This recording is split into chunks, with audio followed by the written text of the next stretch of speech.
We'll move to the next item on the agenda, which is the second privilege of the floor.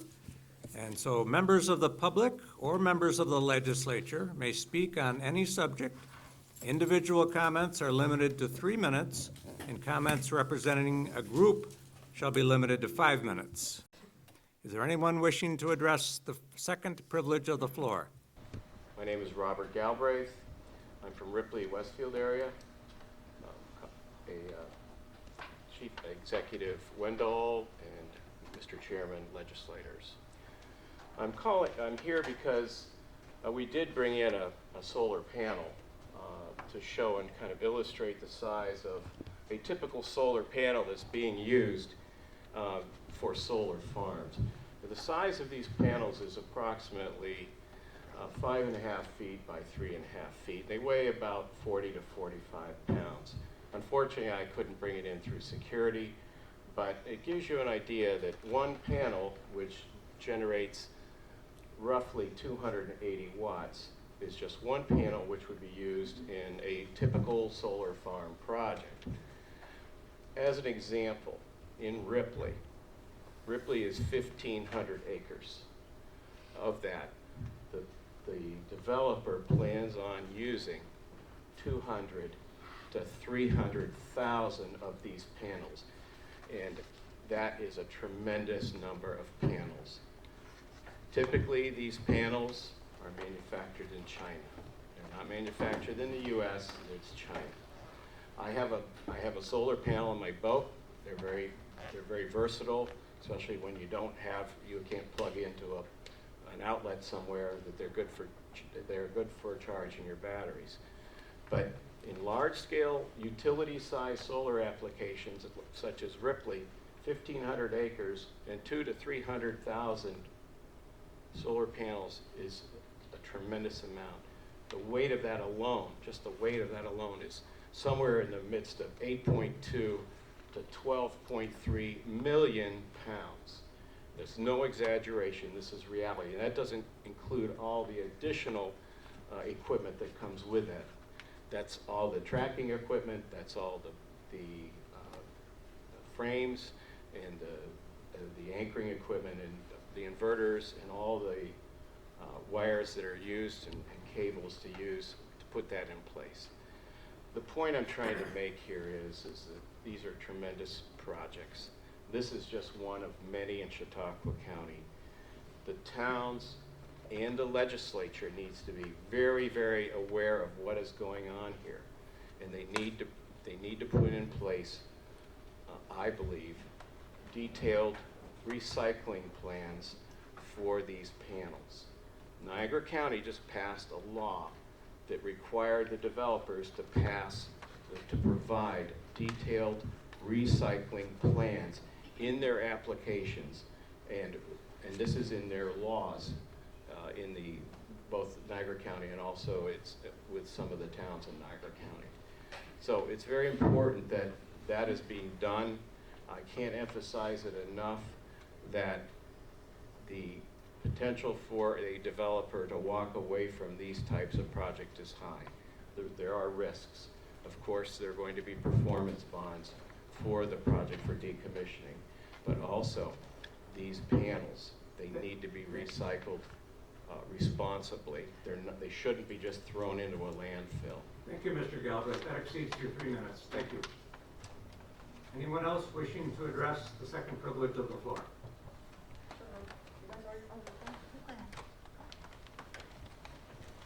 Good evening, Chairman and legislators. My name is Katherine Galbraith. I live at the same residence as my husband, Robert Galbraith. I wanted to point out to the county legislators that the tide of sentiment towards industrial solar farms is turning. Environmentalists are now coming out against industrial-sized solar farms throughout the country, most notably in Arizona. The most recent article I read was in Arizona. So I just wanted to point that out to you, that this is something that is not going to continue to be sought after as a means of power. It's intermittent power anyway. And it's a shame, it's just a travesty to bulldoze farmland and raise forests for green energy, because it isn't green. If you have to do that, you're no longer talking about green energy. And that's my, thank you very much. Thank you for your comments.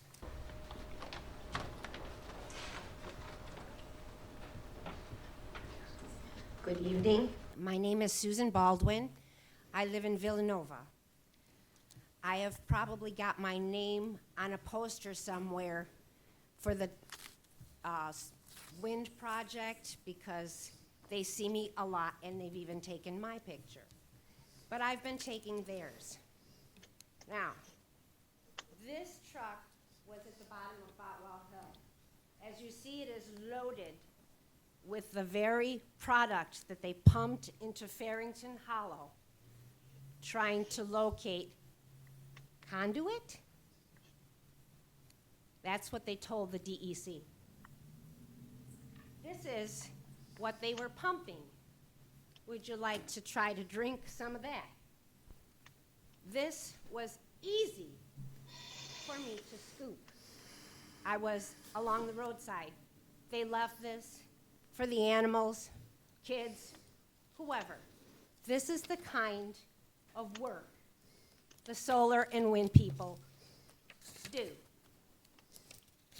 My son and my son-in-law work in construction. They'd have been fired for that. This is a Badger truck. Its sole purpose is fracking. Again, for what? Right through the wetlands. One of the biggest wetlands, Farrington Hollow, in all of Chautauqua County. Sinclairville used to have a sign that said, it's the heart of Chautauqua County. This mess is 2 miles from the heart of Chautauqua County. There they are, filling our wetlands with that snot. And it's everywhere. Try to get that out. There they are. It's called daylighting. And they locate gas lines. These guys try to vacuum what those guys pumped into the environment. That didn't do very well. This is EnviroServe. EnviroServe had 5 trucks lined up with the 3 Badger trucks on Farrington Hollow. We had a rally to try to make them stop. That day, we put our cars in park. They were gone. They packed up the whole project and left because they knew they were wrong. This I also photographed. This is on the project, on the site, left alone for me to take. I could have took that man's pants. He left them behind, right there. I didn't want them. More left for the birds and the bees to find, and the turtles and the wildlife. I smelled this stuff. I took a whiff. Wrong idea. My nose and my lips started getting numb. The DEC man said, never do that again. This is methane.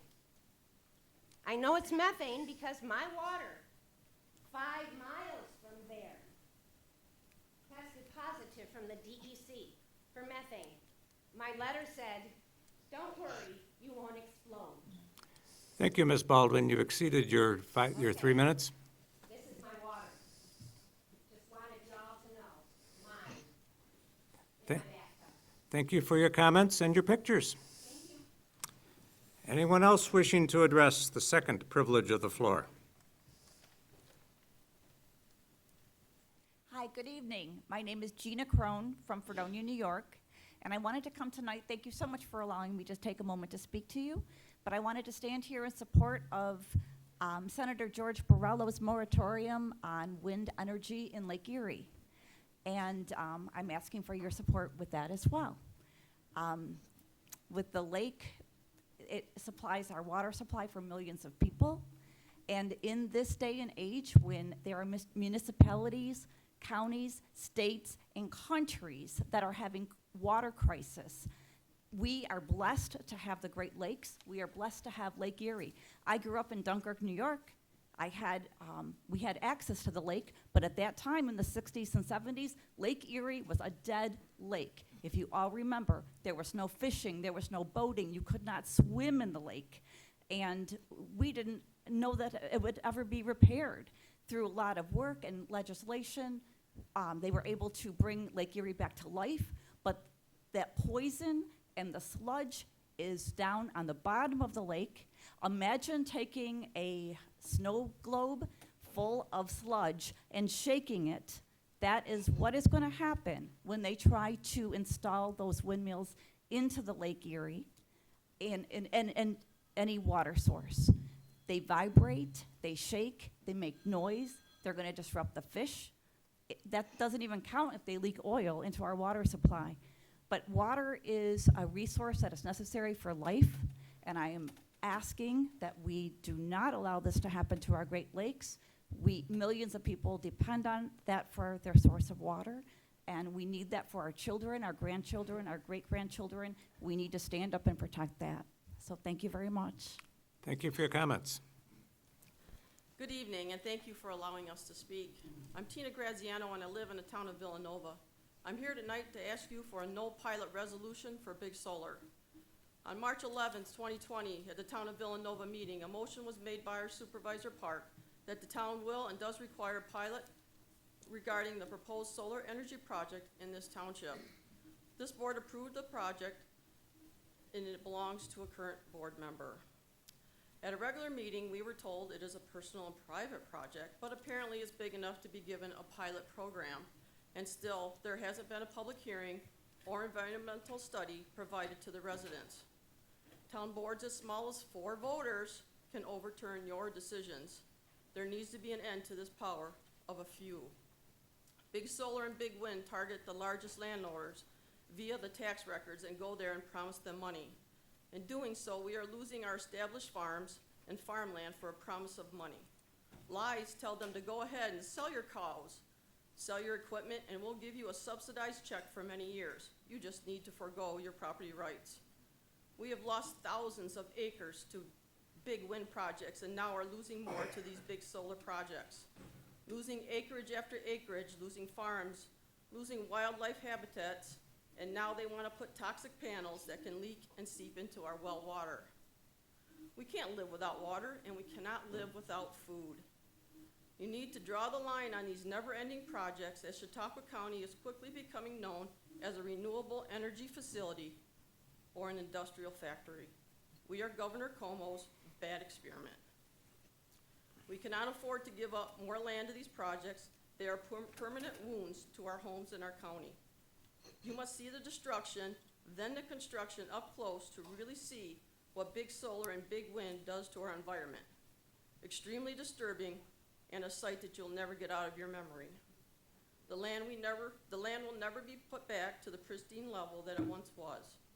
This is all subsidy driven, and when the subsidies dry up, it's over.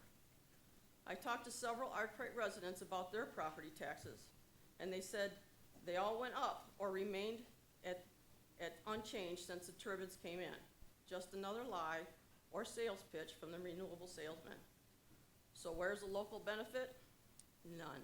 It's a deficit to the taxpayers all around. We are forced to fund the subsidies, forced to pay the increase in taxes, and forced to watch our rural area eliminated. It's a lose-lose. This is another reason so many are leaving the state. The small farmer is struggling here in New York State and is easy prey to big solar and big wind.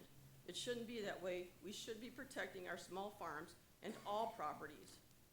Large farms buy the small farms, so now our townships are basically owned by a handful of mega farmers who control the majority of the land. So too, we have many out-of-state and out-of-county landowners that are making deals with big solar because they will never suffer any loss because they will never live here. So please help us protect the properties in Chautauqua County that we have invested in, live in, and have supported. Please remember, when the farmland, the forests, and our water wells have been destroyed, it's gone forever, and we will never see it back to what we love and rely on, even in our lifetime. Thank you, Ms. Graziano. You've exceeded your 3 minutes. Thank you. Thank you very much. Thank you for your comments. Anyone else wishing to address the second privilege of the floor? Good evening, County Executive and Legislature. I wasn't going to speak tonight. I actually just came to support several groups that I'm involved with. The reason that I wanted to speak tonight Would you was please give us specific- your name and address? Oh, I'm sorry. Patricia Greenstein, Casadega, New York. Been here for 40 years. Thank you. I wanted to talk about the mask when I found out that we had to wear a mask and that we were going to be screened at the door. I just want to, and I'd like to submit this to the clerk because I do have a couple of questions. Because I'm wondering, like, who created the rules to enter the chambers and decided to divide us up into vax or unvax and the requirement for the mask for the non-vax people. And I'm just wondering where you got the information for these decisions. And just ask, do you think these rules are compliant with what we've been told from New York State? I have in my hand here, this is from April 17th, 2020 for the New York State Department of Health. It's a 2-page document that's stated about the mask policy, and it's very specific on page 2. It says, anyone able to medically tolerate a covering or that would otherwise impair the individual's health is not required to wear or use such a covering. Furthermore, essential business operators and enforcement authorities are prohibited from requesting or requiring medical or other documentation from an individual who declines to wear a face covering due to a medical or other health condition that prevents such usage. And if you do call up the ADA number, which is online, I've called them several times. They said that if you're medically exempt, that no one has a right. So I'm wondering why we're still asking people to be masked when there are some people. I told them I was medically exempt, so I had to put the mask on to get in the door. I also have here, this is the most recent thing from March 25th, and this kind of doesn't make sense to me. This is from 2021 of this year. I have a mother who's in a nursing facility up in the Buffalo area and recently got to go back and then see them, to start seeing her. And it says on page 4 of an 8-page PDF from New York State Department of Health, while visitor testing and vaccination should be offered and can help prevent the spread of COVID-19, visitors should not be required to be tested or vaccinated or show proof of such as a condition of visitation. And I do know that I believe that the numbers here, from everything that I read, that the numbers in Chautauqua County were nowhere near close what they were in Erie County. And I still have many friends here who are still, they've not seen their parents and their loved ones in over 18 months. And as I'm just asking the legislature to look into this, to figure out, you know, why are people following these rules? I even found out our nursing home, where my mom is at, that they kind of make the rules up and switches every week. It depends on who you talk to. So I've gotten to know the staff, and most of the staff realizes that they'd rather have us there visiting my mother's got dementia, she's 93, she's deaf. They say, take the mask off, she can't hear you, she needs to see your mouth, she needs to see your face. So far, I mean, she's been there for almost 4 years now. They've been very helpful. I think it's very sad that many people in Chautauqua County, including the Chautauqua County home, they're still not allowed to see their family. These people are dying alone, and they're deteriorating very badly. But I'd like to leave a copy here, too, when we're done, because I think you've got to set a standard. You know, I've got grandchildren, too. One's in speech. You got to take the mask off. You can't see your mouth. Thank you, Ms. Greenstein. You've exceeded your 3 minutes, but we appreciate your comments, and we will share those with the county executive. My name is Doug Champ. Why I'm here tonight is to talk about energy in general. I've been in the energy business for 40 years. Some of you know me, some of you don't. I've talked all over the country and in Canada. I was a utility manager locally. Thermal energy is my thing. I've talked about it. I've been chairman of the energy conference. I've done everything in energy. I'm not here to debate solar, wind, or whatever, because I could carry on discussions, pro, con, however you want to talk about it. I've been there, done that. People have asked me, how soon the lights and the heat's going to come back on? They didn't ask me whether there was a green electron. They asked me when the lights were going to come on. I said, as soon as we can get it done. So most of the people have to grow up and understand about energy. But here's the facts. The state of New York has launched a platform for non-fossil fuels by 2040. Is it attainable? I don't think so. But here's the problem that you all are up against. Is anybody here off the grid? Anybody here off the grid? Good. Good for you. Does everybody receive a utility bill? There are 6 utilities in this county. 6. Can anybody name them? No. We have 3 munis, Westfield, Mayville, Brockton. We have a municipal, Jamestown Board of Public Utilities. We have National Grid and my friend Ken Lawton's great firm, National Fuel. And NYSEC, New York State Electric and Gas Corporation, on the fringe of Chautauqua County, Ellington Way. Okay, here's my point. The whole process of funding the renewable energy portfolio deals with what they call fees associated with the introduction of renewable energy on a state platform. They are REC, ZEC, and OREC. REC, renewable energy costs. ZEC, zero energy costs. OREC, a new one, it's like a wind tax. It's for offshore renewable energy costs on the Great Lakes and on the Atlantic. Right now, all of you here are paying for all of these in your bills. The Public Service Commission, which is an advocate for the public, allows utilities not to put those in their bills. So here's the dynamics on economics, just for Jamestown. I want to do more, and I hope I can provide this next month with my helpful friends at the Economic Development Department. Mr. Champ, you've really exceeded your 3 minutes. I got to go on. No, you don't. This is For important. fairness to all the participants, I know. But anyway, one final point. I estimate by 2025, this county and all its utility ratepayers will pay $25 million will go into funding the state energy plan, whether they want to or not. Thank you. thank you. Thank you for this opportunity. Joni Riggle from Sinclairville. In fact, New York State produces a mere 0.5% of global CO2 emissions. Even if we eliminate every CO2 source, we would be dead, but we would not affect global temps or climate change. Meanwhile, India and China are significantly ramping up their coal usage. In fact, the United Nations is using climate change to push the end of capitalism.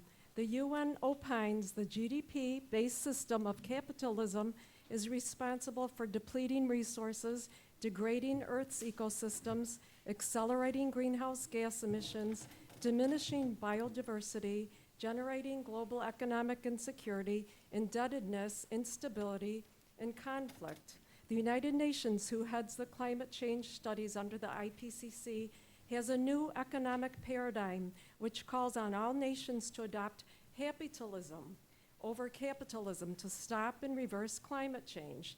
The October 2018 UN IPCC report, along with UN Secretary General Research Commission for the 2019 Global Sustainable Development Report, argue that stopping and reversing climate change will require rapid, far-reaching, and unprecedented changes in all aspects of society to be successful. That will mean ending capitalism, replacing capitalism with the new economic paradigm. The NISO interconnection queue depicts a shocking number of massive wind and solar projects slated for upstate New York. You should check it out. It's pretty unnerving. With the severe transmission bottleneck, New York State is putting the cart before the horse. Foolish and absurd. Upstate electricity is already 88% emissions free. Industrial scale wind and solar can never power an industrialized society like ours. As you likely know, Germany is now forced to buy Russian gas due to their massive deployment of unreliable renewables. Currently, there is no viable recycling for wind turbines and solar panels. There likely will never be. It'll never be cost effective and will be energy intense and probably very polluting. Smaller, safer, highly efficient modular reactors are in development that do not require the tremendous land grabs like wind and solar projects. Canada and other major countries are investing in this technology already, we should also. Future generations will no doubt wonder why we did not fight harder to protect our natural environment from the senseless onslaught industrialization. Good news, we can still make a stand. We can send a message to Albany. We will not roll over easily to these aggressive, unrealistic mandates. I respectfully ask that this legislature adopt a no pilot resolution for solar projects over 1 megawatt. I also ask you to consider the resolution that requires solar and wind projects to have valid recycling contracts. Thank you. Anyone else wishing to address the second privilege of the floor? Karen Engstrom, Mayville, that's the town of Chautauqua. The town of Chautauqua is now facing a number of solar projects. And within Chautauqua, the town, is Mayville, and Mayville has suffered from water contamination from PFAS. PFAS is a chemistry that is called forever chemistry, which is also in solar panels. Mayville is spending $1 million to clean it up, so we're talking about remediation. There was a mention previously of remediation of Lake Erie as well. So what we're looking at is prevention or expensive and very dangerous remediation if we allow these solar panels to the extent that they're being proposed by the state government. Mayville and the town of Chautauqua are trying to correct the problem, but the most recent proposal is located in the watershed. This should not be allowed. They should never allow a solar operation in a watershed. 80 Amish people have signed a letter of concern to the town of Chautauqua because they're concerned for their soil water for their farms. They actually lease land from absentee landowners for their farms. It's a viable, the land that they lease is essential to their operations. But they are being threatened by this demolition, I would call it, of farmland and forest as well. So they're concerned, we are concerned as citizens of Mayville. It's also in the watershed of Chautauqua Lake. So it's either prevention or expensive remediation or perhaps devastation forever. When you talk about the Ripley project, the CEO from ConnectGen there stated publicly that that gigantic project will not make much money from the electricity that it produces, that its profit is made from green credits sold on Wall Street. I ask you, why are we doing this? Why are we allowing it? The County of Niagara did just unanimously pass a law saying if the solar panels were recycled, that would be a good thing. Right now, the presentation we had in Mayville, the proponent said, oh, we'll pay you $30,000 to have them taken away. That's not good enough. If we can put a restriction that indicates what really should be done, and that's recycling, which is a very difficult thing, then perhaps they'll think twice. Now, the European Energy Commission, the Ontario Grid Operator, and Forbes magazine have stated it takes more energy to build a utility-scale solar project above the 35th parallel than is ever returned in the lifetime of that project.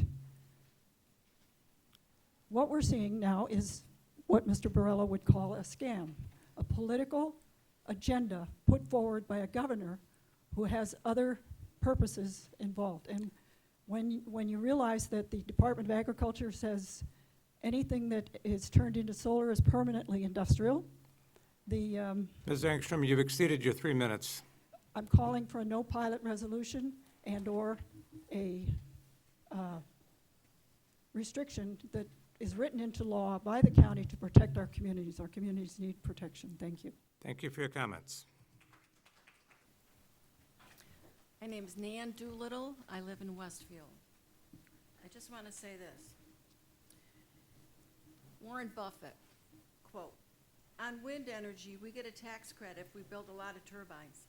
That's the only reason to build them. They don't make sense without the tax credit. You get it? It doesn't do us any good. It doesn't do any people any good.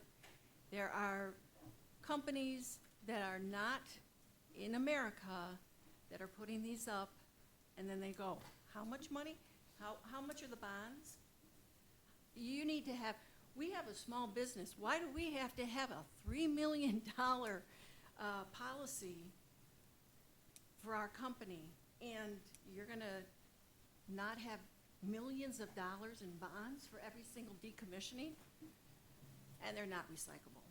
Never, ever. I beg you all to think about, what do you want your legacy to be? My name is Sally Johnson. I am from Dunkirk, New York. I'm working with several groups, Sherry Lang in Ontario, Bonnie Brady in Long Island, and I'm trying to work with a lot of education in this area. I have for you all a folder, one for each of you. There's some very accurate information in this folder. There's an orange sheet that I use in our organization to educate the public. This is about the toxic plastics. Both windmills and solar panels shed toxins. It's something that's coming out recently, and a lot of people don't know about it. But you're each going to get one of these. I'm not going to go into that for a long period. There's other two here. One of them is a wind study. These are by Richard Davenport. I don't know how many of you know him. And also an information sheet which elaborates some of the other points. But there's a wind study here which shows that the wind is not ever been equitable or efficient in Chautauqua County. In fact, in most of the world, it's not.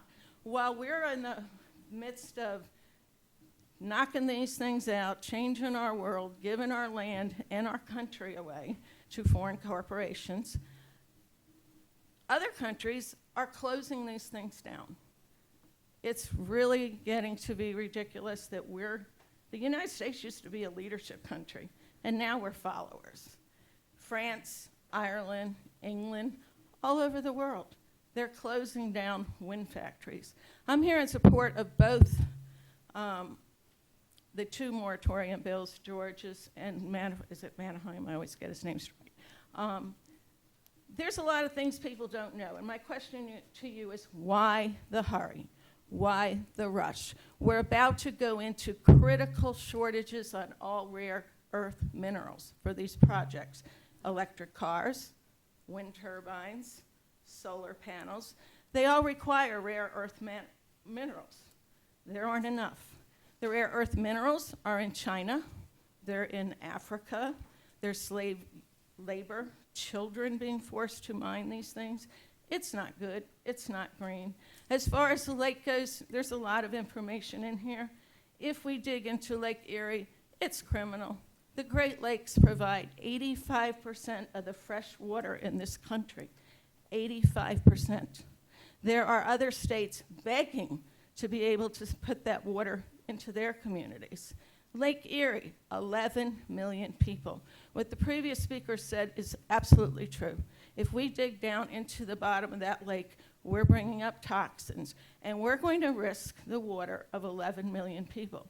Now, they don't want to put them out 12 or 14 miles in Lake Erie, which is what they do in the ocean. I think some of them are 40 miles out.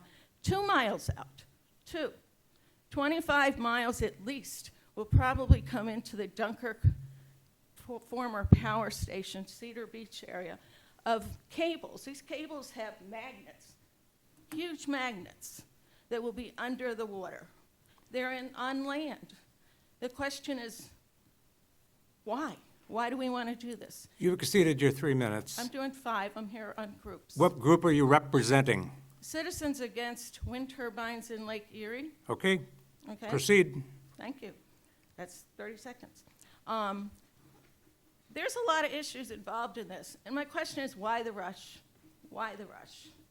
California just put a warning out today that said, don't drive your electric cars because we're going to have blackouts. Today, we don't even have all the electric cars. It's all can wait. I'm calling for a moratorium on all these projects. Let's get the information out. We've been locked down by COVID for a long time. The public is not aware of this. A lot of you, I'm sure, are not as up to date on the information as you could be. The information is intense. I've done a lot of things in my life. Learning about this to the ability to come out and speak to it in public has been grueling. It's very, very technical. And none of us know all the answers. But we do know we have an amazing county here with amazing land and amazing agriculture, lake. It's everything to the people of this county. I'm a transplant. I'm from Virginia. My husband grew up here, been here 4 years. I should probably work for the Tourism Bureau because I love this place so much. But why are we going to desecrate it? The industrialization of the farmland is so wrong, and once it is industrialized, it can never go back to agricultural land. The shedding information you're going to read in these files, a lot of information is going to give you a lot of education. We would be happy to come and do a presentation, and at any time, I will bring experts. If you need more information, just let us know. Thank you.